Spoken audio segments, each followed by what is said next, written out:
তো ডিস্ক তো লাগাইলাম, কিন্তু কথা হচ্ছে এই হোস পাইপ নাকি 14,000 টাকা। এখন 14,000 টাকা দিয়ে এটা কেনা যায়?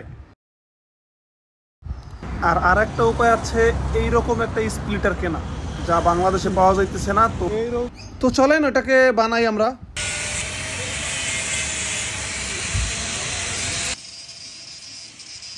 আর বরাবরের মতোই আমার ভরসা হচ্ছে আলামিন।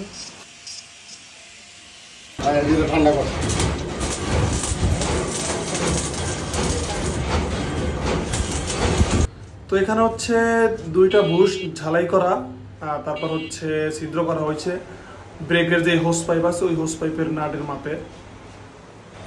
তো হোস পাইপ লাগানোর আগে এটা হচ্ছে আগে ওয়ার্কশপে নিয়ে এটা হচ্ছে ব্রেক লাগাইতে হইবে।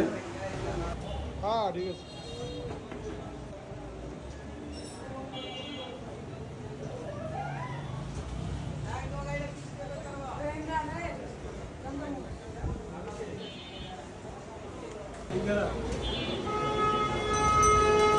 उसकी बाइक डबल डिस्क।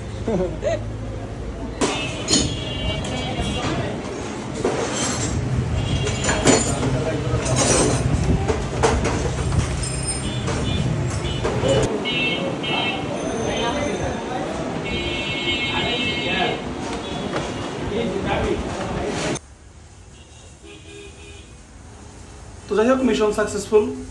দুইটাই কাজ করতেছে, ডিস্ক দুইটাই ব্রেক কাজ করতেছে পারফেক্টলি।